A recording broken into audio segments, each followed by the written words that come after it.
Ragatka, buset scrapping mereka sih atuh banget. Itulah yang saya katakan tadi, bagaimana mereka harusnya semua di Primors, tapi karena mereka sadar kuarinya kosong, dan juga Gatka pun kosong, sehingga hampir area kiri tuh mereka kuasai semuanya, kecuali Gergopol doang yang memang sudah diisi oleh dua tim IHC dan juga ada Face di area Gergopol. Queso tidak hanya memiliki sebuah tempat scrappingan yang sangat luas, yang pastinya juga banyak lootingan bisa diambil, tapi dari segi waktu mereka turun paling pertama, dari segi zona mereka dapat duluan dan mereka memiliki sebuah keuntungan lagi untuk bisa setup di saat yang lain baru akan masuk ke areanya. Ya, dan sekarang percobaan tembakan datang dari seorang Eugene karena dia sudah mendapatkan Rambo-nya untuk menembak ke arah Inko yang bergerak dengan menggunakan kapal. Kemanakah Inko akan berlabuh? Mungkin mereka bakal menuju ke arah Novo, tapi ternyata ada sebuah serudukan yang akan terjadi. Lau, kali ini dia bisa mendapatkan seorang Neos Chaos. Kita juga memberikan distraction dengan baginya. Dua pemain melakukan sebuah pengintaian dan akhirnya membuahkan hasil yang cukup bagus. Dan Inko dibuat turun. Oh no! Ada permainan bajak laut kah? Rook, akankah mereka menjadi polisi air? Ternyata tidak. Gua mengekspektasikan sesuatu yang berlebihan kayaknya. Gua kira akan ada polisi air yang bergerak untuk menangkap Inko. Tapi ternyata ditinggalkan begitu saja oleh Rook. Sebenarnya peluang besar untuk Ruh bisa mendapatkan elimination demi elimination, walaupun memang harus sabar ini kalau mau dapetin elim menuju ke pemain Inko, karena Inko tanpa lootingan tadi terlihat mereka hanya pasrah baru turun, mereka ingin dapat area air untuk cepat menuju ke area lootingnya, tapi apa daya harus terjegal saat ini dan kita masih hanya melihat di area Yasnaya pertemuan pergesekan antara dua tim yaitu PJEV dan juga INF Influence yang nampaknya juga sudah damai, sudah mengetahui area mana yang tidak boleh disenggol, area mana yang menjadi area sensitif. Kalau melewati sebuah garis mereka akan dengan mudah ditembak oleh lawannya. Berulang kali match E-Ranger sudah dilalui sehingga mereka sudah sama-sama tahu area kekuasaan dari masing-masing tim. Ya, dan lihat dari duelo, dia hanya fokus untuk looting, dia tidak memperhatikan daerah perairan. Dan Vitali yang mendapatkan informasi ada satu pemain yang dari mondar-mandir. Dia tidak langsung muncul, masih bersembunyi di arah perairan. Wah, ini udah kayak film-film, tau gak lu? Udah kayak film action cuy. Yang dari air jadi pasukan katak terus tiba-tiba naik dan menyergap. Akan ada proses penyelamatan kalau di film. Tapi sepertinya untuk duelo masih penasaran dia mengecek area-area untuk di looting. Dia masih nggak ngelihat ke arah kanan. Apa karena dia tadi lootingnya FPP ya? Jadi nggak punya angle yang bebas gitu, nggak punya angle yang luas untuk memperhatikan daerah perairan ini kuy. Ya padahal peluangnya sangat besar untuk bisa mendapatkan info menuju ke pemain-pemain Inko. Padahal kalau dilihat juga tadi infonya lagi nyelam sih sehingga nggak terlalu kelihatan. Hampir saja mendapatkan sebuah strike tadi dan bisa terdengar lagu-lagu Ah iya gue nungguin pancingan-pancingan tuh. yang ada di match ini, tapi sangat disayangkan strike tidak bisa didapatkan oleh pemain dari tim reject di saat Reject. hampir sedikit lagi. Padahal kalau dapetin Inko kan berarti reject naik, Inkonya langsung turun di klasemen sementara karena 11-12 Betul. tempat mereka. Ya, cuma beda 2 poin tuh antara Inco dan juga reject. 42 poin Inco, 40 poin untuk reject. Tapi sayang sekali tidak strike karena mungkin umpannya bukan yang bagus kuy. Umpannya cuma cacing kayaknya tadi. Jadi tidak termakan tentunya. Dan dari arah pesisir yang lain kita melihat di Gergopol ini masih menjadi daerah kekuasaan dari tim GG. Ini Gergopol apartemen kan ya? Ya ini Ya, Gergopol apartemen yang bukannya biasanya Face Clan yang di sini ya? Oh, Face Fasclan-nya Clan di mungkin udah kontainer. rotasi cepet. Oh, berarti ada pertukaran Face Clan di kontainer, Giginya ngambil sana. Oke oke oke oke. Baru terlihat sekarang juga dan Bigetron melewati tempat di mana Reject tadi selesai melakukan looting dan lagi-lagi dua tim melewati Inko di mana Vitali kali ini yang menjadi informan. Dua tim sudah didapatkan informasinya oleh seorang Vitali. Tapi dengan keadaan yang begitu miskin bisa dikatakan, lootingan Vitali, dia tidak cari masalah, dia lebih sadar diri untuk menahan tembakannya. Jetron pun tidak ngecek siapa yang berekspektasi ada orang nungguin di tempatnya Vitali, sehingga lewat begitu saja pemain dari Bigetron. Mereka mungkin akan mengaplikasikan apa yang sudah sangat baik di match sebelumnya, yaitu circle ketiga berada di tengah zona yang membuat akhirnya circle 4, circle 5 mendapatkan zona, karena zona yang menjadi musuh Bigetron sebenarnya di berbagai match yang sudah mereka lalui dengan memainkan circle 3 di tengah jadi salah satu jalan keluar mereka, jadi salah satu opsi mereka. Ya tapi kalau sebenarnya lo perhatiin kemarin tuh BTR banyak banget terbantu sama zonanya kuy. Begitu gemilang pemilihan zona dari BTR untuk kemarin, tapi sekarang tidak gemilang untuk seorang Zipian. Terlalu sadis main reject. Langsung mengeksekusi berbondong-bondong mereka untuk memberikan follow up ke arah bukit. Duxan pun gagal untuk memberikan backupnya tadi, satu pemain mereka dicuri atau diculik oleh pemain reject dan tidak ada balasan dari Duxan karena terlambat mereka dalam melakukan setup. Inilah yang sudah menjadi keuntungan. Hanya butuh 1 poin lagi untuk menyamai posisi Inco yang memang sangat bonyok. Inco harus belajar ikhlas untuk mengikhlaskan match ini, karena poin maksimal untuk Inco harusnya sulit. Late game saja ini sudah sangat terbantu Inco. Karena di awal, di saat mereka sudah lawan-lawannya udah ready untuk fight, Inco baru touchdown untuk cari res-resannya reject tadi. Res-resan amat tuh. Ya kan udah di-looting sama reject semua, baru diambil Inco. Betul. Dari tadi kayaknya tapi seenggaknya dapat lah. Tadi kalau nggak salah ada dapat Thompson sama dapat shotgun yang dipungut juga sama Inco-nya. Dan Face Clan kali ini melewati satu pemain dari arah tim Influence Rage. Ada yang mengejar kah? Ada tembakan juga yang masih komit, tapi ternyata Mela juga menerima tembakan. Karena ada backup yang dilakukan oleh Rage untuk menyelamatkan rekan-rekannya. Bahkan masih diberikan tembakan secara terus-menerus dan tadi bannya gembos bunyi. Ya sangat terdengar dengan jelas.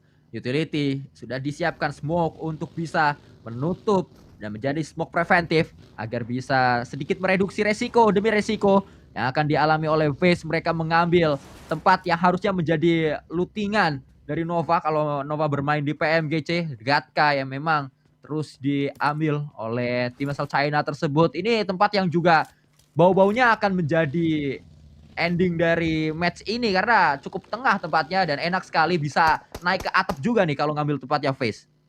Betul, malah yang bikin gue penasaran dari tim Queso juga sih, mereka ngambil ke bagian mana, karena tadi mereka ngontrol Gatka sama area keluar itu luas banget bahkan sampai ke arah Primordial, tapi mereka kayaknya tidak langsung ngambil tepat Face Clan berada meninggalkan Gatkanya. Mereka lebih memilih ke bagian-bagian area sekitar selokan harusnya tadi terakhir kali gue lihat. Dan IHC mereka masih masuk mengamankan bagian utara, masih belum terlalu jauh mereka dari area hospital. Bermain dengan sabar, bahkan tiang sutet juga mereka amankan.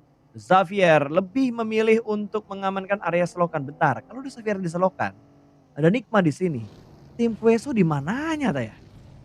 Harusnya Queso berada di tempat TKP pertemuan antara PJV dan juga Bigetron waktu PJV-nya dipulangkan di pertemuan grup Yellow sama Green. Survival stage hari pertama. Agak maju ke depan lagi tadi, Gatka yang agak depan lagi. Harusnya di area tersebut yang diambil oleh Queso, tapi nanti akan kita lihat dengan jelas area mana yang diambil oleh tim asal Chile ini yang masih berada di peringkat keempat. Matic yang memang berada di area Girogopol apart. Mereka sadar untuk menuju zona harus late rotation. Saat sudah late, mereka mengambil area high ground untuk berharap dapat angle. Ternyata PJV pun memikirkan hal yang sama, datang dari Yasnaya. Untung belum bertemu, hanya saling memantau saja. Iftar dan juga Yudu masih hanya dalam pemantauan sejauh ini. Dan inilah dia, dari drone view kita sudah saling menatap 3 tim di 3 angle yang berbeda. Betul, ada triangle kalau kalian perhatikan membentuk segitiga setup di antara ketiga tim ini. Nikma, Mad Wolf dan juga dari arah The Xavier. Dimana gorong-gorong yang bakal dikuasai oleh The Xavier. Vrick tidak terlalu banyak dia untuk membuka badan. Masih begitu tertib di arah rumah 3 lantai yang ditepati. Sama halnya seperti Mad Wolf menguasai 3 rumah di area kompon mereka ini. Tidak terlalu banyak membangun sebuah pergerakan. Bahkan The Xavier yang tadi gue bilang mereka kalem. Mereka nge-split 2-2 loh kuy. Ujung sama ujung dari gorong-gorong yang mereka kontrol. Itu satu split yang cukup percaya diri sebenarnya. Dan kita akhirnya melihat inilah dia posisi dari masing-masing tim yang sudah diambil. Oh bukan, berarti bukan di gorong-gorong, mereka justru deket Quarry. Yang di gorong-gorong tuh yaitu si pemain-pemain dari YHC, BF tadi dan juga masih akan terpantau sejauh ini menuju ke area mana dari berbagai tim. Bigetron sudah bisa touchdown, PJEV yang masih muter, PJEV muter terus, kalau ke kanan terus nanti bertemunya Bigetron ini yang bahaya.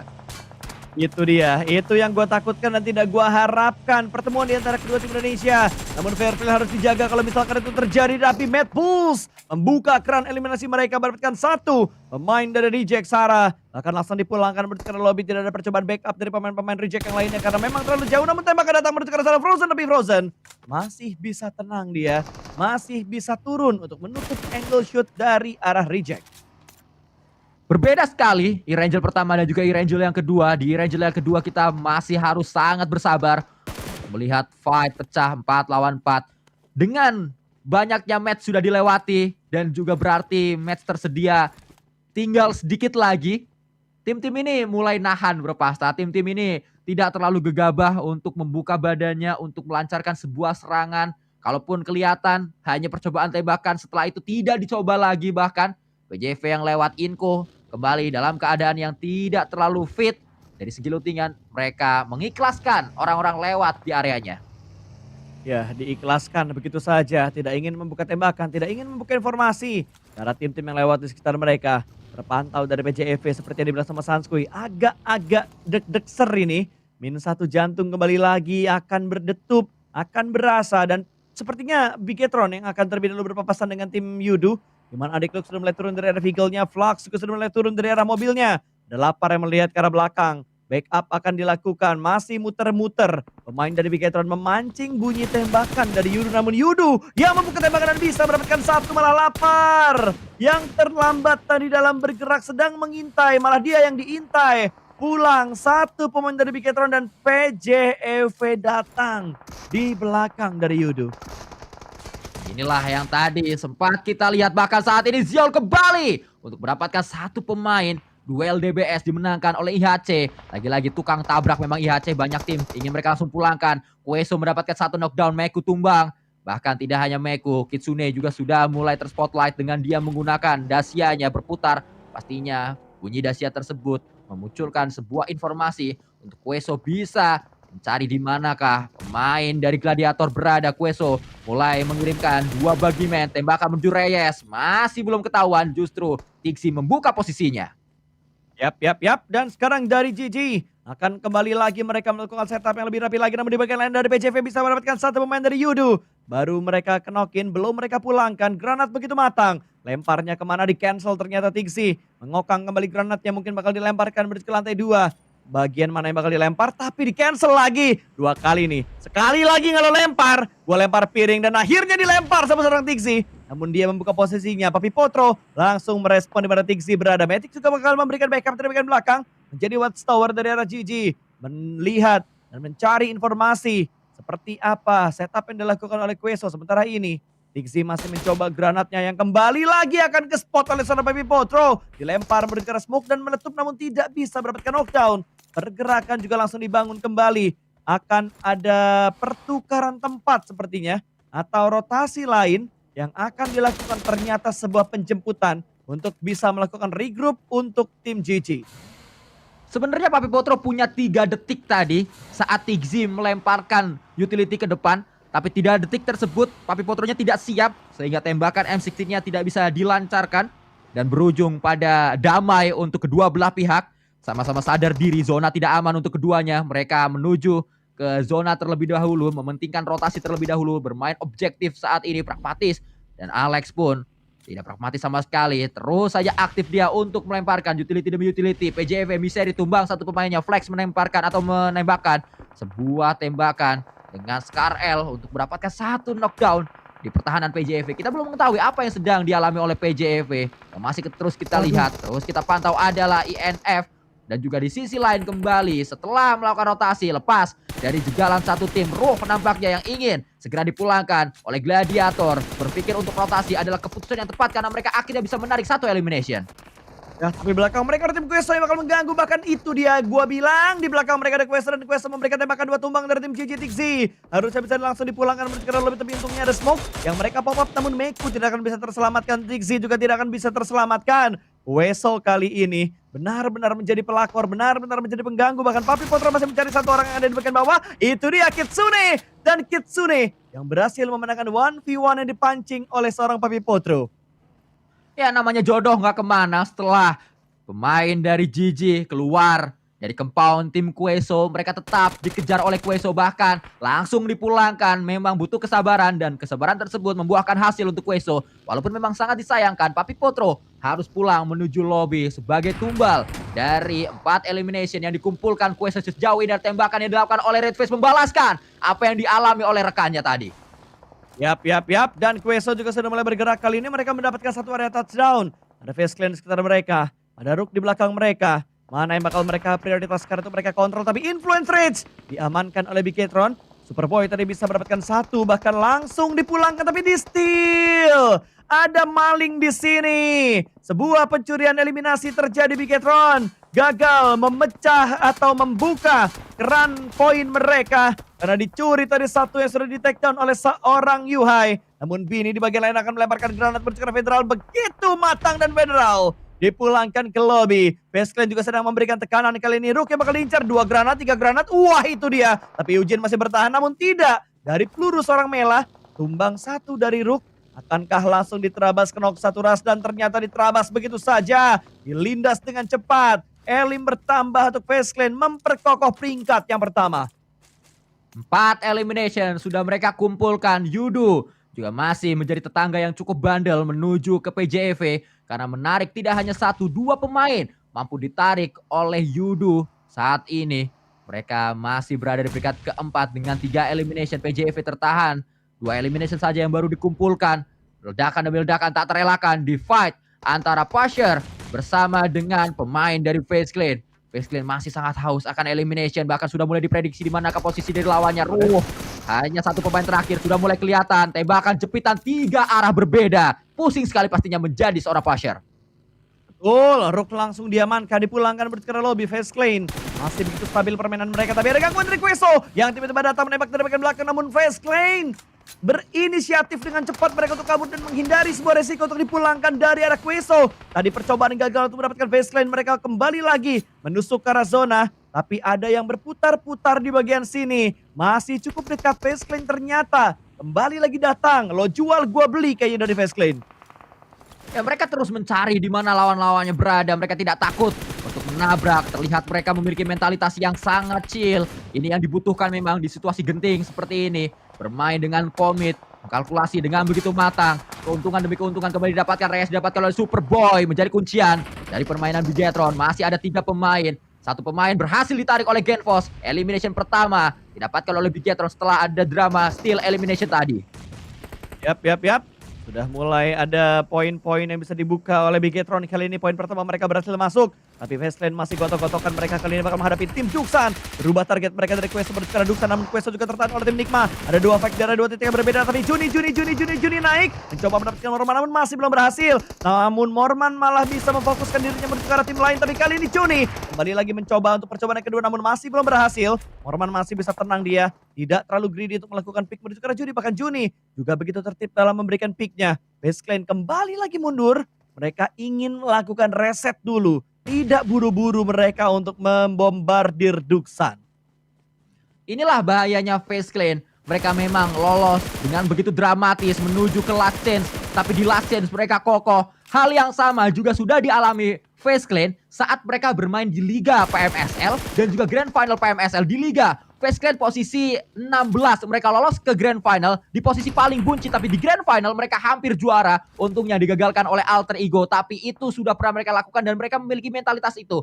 Saat mereka masuk ke sebuah babak dengan begitu dramatis posisi bawah, di babak selanjutnya justru mereka mengamuk. 2 kali kita melihat Face Clan seperti ini. Betul, mereka begitu mengamuk. Bahkan kalau nggak salah kemarin mereka lolos gara-gara di 2 match terakhir mereka bermain cukup bagus. 2 bagi main lewat begitu saja dan reject. Di arah lain bisa mendapatkan 1 pemain mid pulse. Tapi bagi main dari Face Clan ternyata gagal, masih bisa diatasi dengan baik oleh tim Duxan. Juni masih menjadi ujung tombak kali ini karena dari Face Clan pun hanya menyisakan 1. Juni yang ditinggalkan di bagian belakang untuk mengatasi Face Clan. Bigetron di sisi lain mereka bisa mendapatkan zona. EJV juga harusnya bakal entry ke arah zona dengan begitu mudah. Dan gua harap dua tim ini tidak bertemu dengan cepat. Tapi Morman bakal mendapatkan tekanan lagi. Molotov dilemparkan Juni membatasi pergerakan dari seorang Morman. Dan Morman terpancing. QX yang bisa memulangkan Face Clan menuju ke arah lobby. Rauf mengetahui bahwa di atas ada pemain Mad Bulls. Utility pertama akan segera dilancarkan oleh Nigma Galaxy. Masuk tapi ledakannya belum menghasilkan apapun. Tulika bersama dengan Flaky masih berada di area pertahanan dari Mad Bulls. Berada di belakang. Memanfaatkan mini yang dimiliki oleh Flaky. Mereka punya PR untuk bergerak cukup jauh. Tapi PR tersebut semakin sulit karena area yang harusnya dilewati oleh pemain Nigma dijagain sama Xavier. Atau maksud saya dilewati oleh Mad Bulls. Begitu ketat gue kalau diperhatiin dari setup-setup yang muncul sekarang. Apalagi dua tim yang belum masuk ke dalam zona. Sekarang mereka bakal memikirkan langkah yang berikutnya. Karena dijaga oleh Nigma juga. Bigetron juga menjaga. Mad Bulls juga menjaga. Dan dari arah Duxan, mereka bergerak dengan sangat sistematis, pelan tapi pasti. Pergerakan yang mereka lakukan, gak buru-buru mereka untuk mendapatkan informasi dan bergerak. Setelah mendapatkan informasinya, dan lihat dari Mad Bulls mereka nekat, mereka bakal tabrak menuju ke arah tim Xavier. Dua orang kelihatan mau kabur, loh. Panik ya deh, bakal langsung ditembak tapi ternyata gak terlalu komit, namun ada granat dari sebelah kanan. Masih belum bisa mendapatkan knockdown menuju ke arah Mad Bulls. Cua kali ini akan memasak sebuah granat, namun dia tertembak dari bagian lain dan Red Face punya angle dia untuk mendapatkan Cua. Satu tumbang dari Xavier, apa yang bakal dilakukan oleh di X kali ini? Mereka tersandwich, ada PJV yang mengganggu dari arah belakang. Flyky masih penasaran, Molotov dilemparkan, Smoke juga dilemparkan. Membutakan arah dari bagian kanan, tapi Zerich masih mencari target yang ada di depan. Levis sepertinya masih belum ketahuan. Ada Red Face yang masih memberikan tembakan namun masih belum bisa mendapatkan sebuah eksekusi. Tapi Flyky dengan granatnya kembali lagi bisa membuat takedown-nya satu pemain dari Xavier. Tapi Levis yang tidak terdeteksi, dia tiba-tiba bisa mendapatkan dua pemain, bahkan tiga pemain dari Mad Bulls. Hanya tinggal satu lagi yang tersisa. Diiterin dulu, dicari informasi dulu, apa yang bakal dilakukan oleh pemain terakhir ini. Bisakah dia menghasilkan sebuah hal yang bagus? PJV di belakang juga terspot dan Levis, sumpah ini Levis. Depan belakang dia kontrol, bahkan dia masih bisa aman loh. Ya, Levis atau nama sebelumnya adalah Vicoy, pemegang medali emas SEA Games Solo di 2021. Kita tahu itu adalah masa kemasan dirinya dan dia menunjukkan bahwa memang pemegang medali Solo dia mampu untuk menyelesaikannya sendirian saja tanpa perlu backup oleh lawan-lawannya atau oleh rekan-rekannya tadi. Mendapatkan knockdown demi knockdown. Kita menuju ke arah fight yang tidak kalah panas saat ini. Utility mampu mendapatkan satu pemain Genfos. Balasan Utility tidak terlalu matang, tidak terlalu dekat ternyata menuju ke arah squash. Masih bisa bertahan. Ada 3 melawan 2. Unggul jumlah, harus menang. Di situasi seperti ini, Bigetron harus lebih santai lagi, harus lebih sabar lagi. Tapi Luxi ketangkap sama Freak. Ya, nice try untuk PJV karena mereka harus berpuas diri di peringkat ke-7 dengan dapat eliminasi. Sementara Bigetron kali ini mereka mepet banget dengan dua tim lawan yang ada di sekitar mereka. Nigma cukup dekat dengan mereka, bahkan Duxan bakal memantau dari bagian lain lagi. Dan aduh, ini kalau Duxan tiba-tiba tabrak 4 tim di rumah ini. 4 tim di 2 rumah ini, kuy. Lihat, persamaan Nigma late game adalah saat mereka berhasil mengambil tengah. Kalau sampai ini mereka dapat WWCD lagi, berarti 3 kali tengah oleh Nigma dan 3-3-nya berakhir sebagai WWCD untuk mereka. Berbahaya sekali Nigma kalau sudah mengambil area tengah, mereka punya compound, bisa mendapatkan berbagai elimination demi elimination, seperti mendapatkan boost saat mereka memainkan strategi terbaiknya, yaitu area center dari circle. Memang saat ini sudah ada di pojok, tapi di circle ke-6 mereka berada di tengah zona, sehingga ketiban zona dan tidak perlu overthinking untuk melakukan rotasi sementara waktu. Ya, BTR kayaknya yang overthinking karena mereka belum clear di lantai 2. Ada Inko yang menjadi mata-mata. Duxan mulai memancing smoke, mulai bergerak perlahan-lahan. Ada granat yang dilemparkan dari BTR. Kayaknya mereka nggak sabar lagi untuk bisa memulangkan pemain dari tim Inko. Kali ini Vitali masih bisa mengontrol dia. Akan masuk Yohai ke bagian atas, tapi HP-nya sudah mulai tercicil. Satu sudah berhasil diamankan. Kali ini di backup. Body sistemnya begitu bagus. Genfos memberikan backup di waktu yang tepat dan dipulangkan. Sudah Inko bergerak lobby. Bigetron berhasil menguasai rumah Rati ini. Siapa sangka Inko masih bisa bertahan sampai top 5 tadi. Walaupun dengan keadaan yang begitu miskin, walaupun memang dengan begitu sabarnya mereka merelakan berbagai tim melewat di depannya. Selesai di tangan Bigetron. Dan kita tinggal menunggu Bigetron apa langkah yang akan mereka lakukan saat menghadapi dengan Nigma. Dan Nigma saat ini knockdown satu pemain. Ini adalah waktu yang tepat sebenarnya untuk Bigetron mulai melemparkan satu utility demi utility. Dan selesai saat Arles mampu mendapatkan pemain dari Duxan. Satu knockdown kembali didapatkan. Ternyata para Jin yang kena ke arah Duxan. Satu persatu sudah mulai ditumbangkan Sanskui. Dari Duxan mereka sudah mulai direpotkan karena semua tim yang lain menuju ke arah Duxan berada. Bini yang menjadi pemain terakhir dari Duxan tentunya punya PR cukup panjang antara dia menyelamatkan seorang Juni atau dia bakal berfokus menuju ke tim lain. Atau yang dia pikirkan yang penting selamat terlebih dahulu karena sekarang posisinya sudah mulai terspot. Yang bisa menyelamatkan Juni hanyalah smoke-smoke yang bisa dia buat. Tapi berapa banyak sisa smoke yang dimiliki oleh Bini saat ini? Kalau Juni gua rasa hanya tinggal menunggu ajalnya tiba saja dan Bigetron makin mendekat mereka berkera nikmat. Tapping fire diberikan dan bye-bye untuk Duxan. Lah, Bini? Lah. Satu hal yang kita lihat, apa yang dialami oleh Duxan di match sebelumnya saat ini justru dialami oleh Xavier. Duxan mengalami karma, mereka yang jadi bulan-bulanan warga karena Xavier areanya lebih tinggi bahkan mendapatkan zona. Xavier kalau memang mereka mendapatkan WCD karena ketolong zona seperti halnya saat Duxan tadi mengalami hal tersebut. Terus terpantau utility kan tak terelakkan memang, dan utility adalah satu hal paling realistis untuk bisa mendapatkan opening knock yang akhirnya berbuah sebuah combat push untuk kedua belah pihak. Satu knockdown pertama akan menjadi kunci. Superboy membuka sebuah jegalan menuju ke arah Rauf tapi dibaca oleh Rauf. Satu tumbang, harus ada balasan minimalnya satu knockdown untuk Nigma agar mereka tidak punya nafas. Betul.